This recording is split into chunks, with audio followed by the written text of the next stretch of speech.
Welcome to the podcast, Let the Prophet Speak. Today we are studying the prophet, the Navi Zephaniah 3a. That's the first part of chapter 3. We're going to do from verse 1 to verse 10 today. In the last chapter, the prophet Zephaniah had warned all of the nations of the world that if they don't heed God's message and rid themselves of arrogance and learn to be humble before God, that the punishment was coming. At the end, he ended with, and he pointed his fingers and turned his attention to many of the nations surrounding Israel at the time. Now, in chapter 3, he turns his focus again towards Jerusalem, the capital of Judah, which is where he is standing and giving these prophecies. And he states as follows: Hoi mora'ah v'nig Allah ha'ir hayonah. Now, there are many ways to translate this verse, and interestingly, some are kind of opposite of the other. So I will first read the one that's kind of negative, and this is the Mitsudos learns it this way, and he feels that it means mora'ah from the root word rei, which is something disgusting, a fecal matter, mora'ah. And v'nig Allah, again, from go'al nafshi, where my soul is disgusted with something. So hoy mora'ah v'nig Allah would mean, woe is to that city which is disgusting and dirty with dirty things, v'nigala, and it's disgusting. Ha'ir hayonah, the city.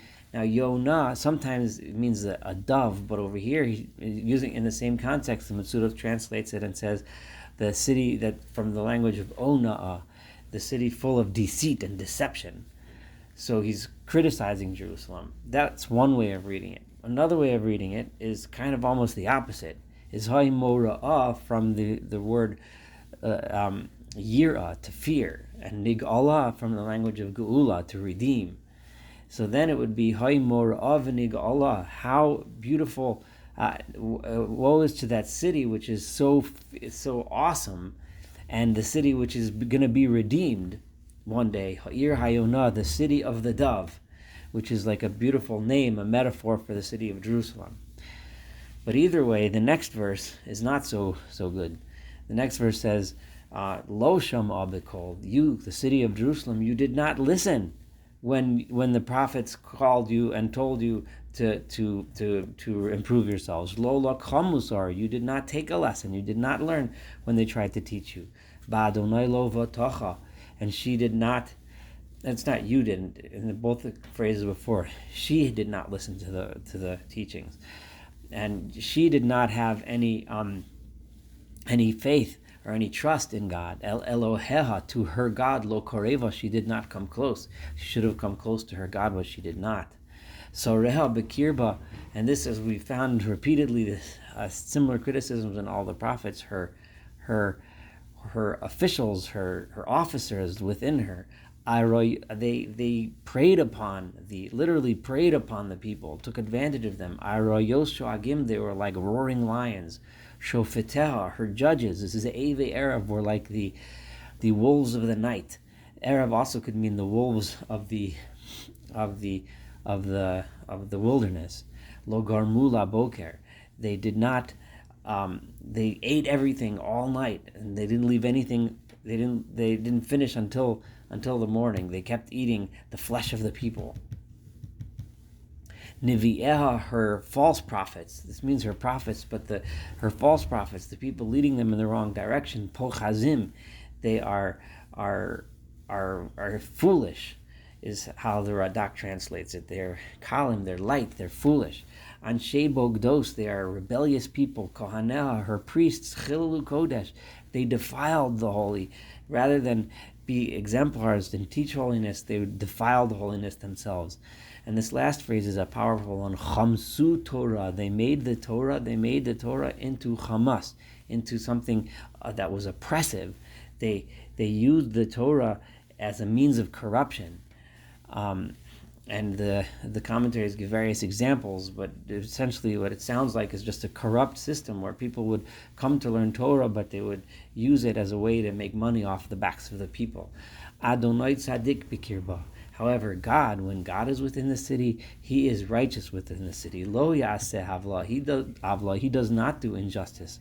Baboker mishpato. Every morning He puts out His justice. His justice is in the bright light of the morning. It's open, it's easy to see. Yitain la'or. He brings things to light. Lo nedar. Things that are not hidden. Velo yodea avol boshes. But the people, the leaders of the city, those that were avol, those that were corrupt and perpetrated injustice, they knew no shame until, of course, God Himself comes and brings them to light. Hichrati goyim. I have cut, and now he's still talking and addressing the people of Jerusalem, but he tells them, look around at the nations around you. I have destroyed, I have wiped out all of these nations. Noshamu pinosam, their strong towers with which they protected the city, they've been laid waste. Techravti chutzosam, all of their streets and markets, I destroyed. Mebli over, there's no longer anyone passing through them. Nitzdu orehem, their cities are destroyed. Or rather, the Even Ezra has a nice explanation. Nitzdu meaning they emptied. Their cities were emptied out, mibli ish, without any people there anymore. Me'en yoshev, no more people inhabiting those cities. Amarti, and I said, God said, achtir, EOC, all you needed to do would have been to have fear for me. Tikchi musar, listen to the lesson. V'lo yikares me'ona, and then I never would have, and I'm translating this the way Rashi does, and I never would have cut off the people that dwelled in your countries. This is directed towards the people of all the surrounding countries. Had you listened, you wouldn't have had to go through this destruction. Kol asher pakadati ala, everything, I had so much riches in mind for you. God didn't want to destroy these other nations. He wanted to give them all kinds of wonderful things, which is why He kept on sending them this message. We've seen in Zephaniah, we've seen in Nahum, we've seen in Ovadia, we've seen in Yeshayahu, and all of the prophets directed their words. We saw it in Amos, directed their words and rebuked to the other nations. Had you only learned your lesson, I would have given you so much. Achein, however, what did you do? Hishkimu, you rose up in the morning, ready, hishchisu, to destroy, kol alilosam, with all kinds of devious and corrupt ways. That's what you did instead. I didn't want to punish you. Wasn't what my intention was. Lachein, therefore, because you didn't listen to my lesson, chakuli. This is again in plural. Looking at all the nations around, you wait for me, Noam Adonai, says God. Liyom kumi la'ad, for the day that I get up forever. It's going one day it's going to happen, and after that, no more playing games. Ki mishpati la'asof kayim.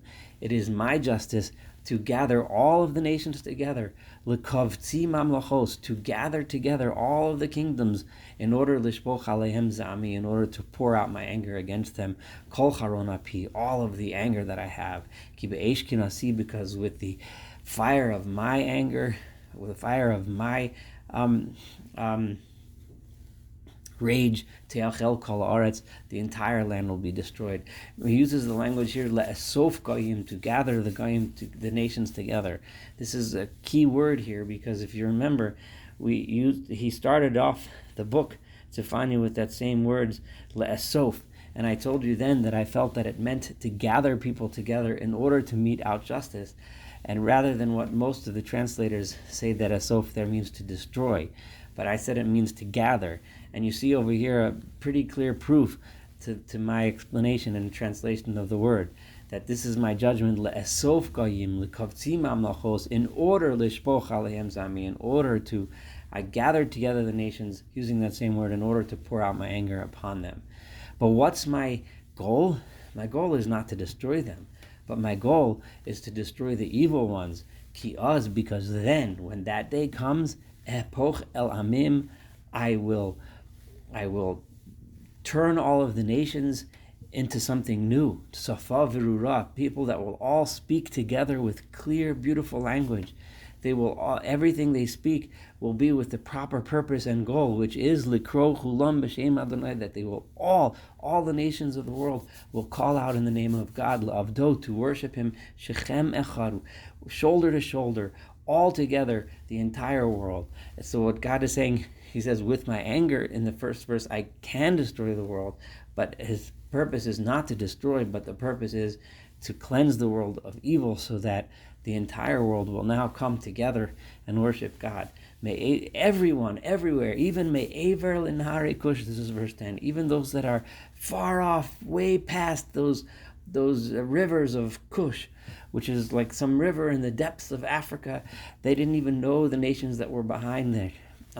This reminds us, of course, of Isaiah chapter 18, where he used the same, Isaiah used the same language, that land which requires ships with sails to go far away. Asher me'aver l'narikush, in those places which are so far out that they're even way past the rivers in the depths of Africa, in the depths of Kush.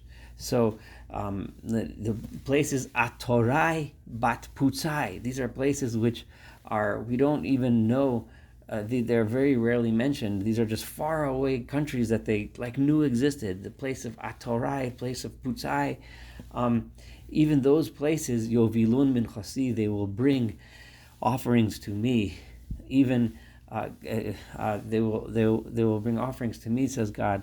That is what my goal is, that the entire world, everyone, the nations here, the nations there, the nations everywhere, will all come to worship me.